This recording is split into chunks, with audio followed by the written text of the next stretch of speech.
because you're going to get a lot of strength from your legs. When we're up at the catch, we want to have relaxed shoulders, relaxed forearms and hands, don't over grip. Think about it like holding a baby bird, right? If you hold it too tight, you'll kill it, and if you hold it too loose, it flies away. Kind of the same thing with the oar. Just kind of find that happy ground. I like to think of it kind of like doing a pull-up or rock climbing, if anyone has ever done that, where you just kind of can hang on to it and just use your bones to kind of hold it, as opposed to muscle. That'll just keep you with more energy for putting the energy where you need it on the ground. And so when we're up here, we want a nice straight back, shins high, eyes high, kind of on the horizon. When we're out in a boat, try to find a point on the horizon to watch, not down. A lot of people tend to look down, and that just complicates breathing and crunches your chest cavity. So chest up, back straight, and you really want to, at the beginning, drive just through the legs. So everybody push like just a couple inches back, and try to really keep your back straight and just push with your legs.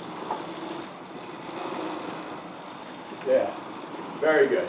And now, as we come through the drive, it's going to be, if you want to watch me, it's going to go legs, back, and arms together. So you want it to be predominantly legs on the drive, and then you're going to transition, as the knees are coming down, you're going to transition to swinging with the hips, and then pulling through with the lats. I think those are useful cues to think about. You want to swing with your hips, not your back, because when you think back, a lot of times people arch their lower back, and that's just going to put pressure on it and cause weakness overall.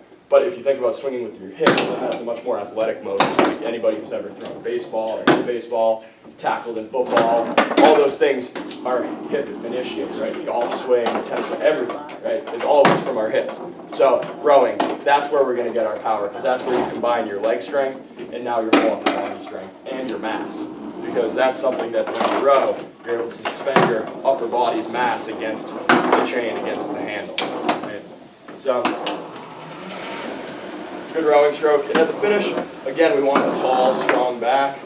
We want our wrists flat, elbows wide, and really feeling like our shoulder blades are coming together in a pinch.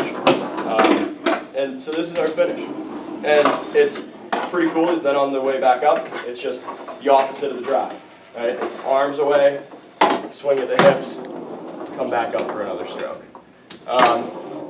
So we'll go through, we'll take strokes. And the good thing to remember is you want to kind of establish a ratio so that you spend more time recovering than you do driving. You don't want it to look like windshield wipers, just going back and forth. So I'll kind of show you what I mean. Right, pace yourself a little bit. Be relaxed and let yourself kind of develop a swing. And that will give you time to breathe, and that's the ratio you're going to want to establish inside a boat. Stop. Okay? So I'll come around and watch, and you guys can just kind of, with that same idea of a little slower on the recovery than on the drive, and I'll give you guys some pointers. Okay?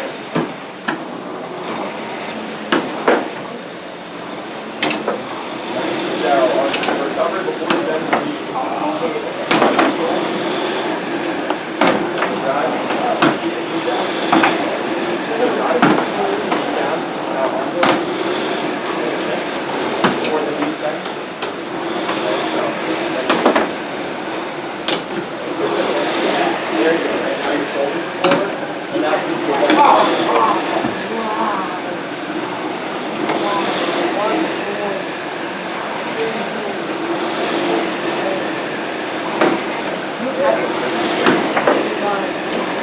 So basically now we'll be going up and flat, so you're not going up and down. And that will give you just better.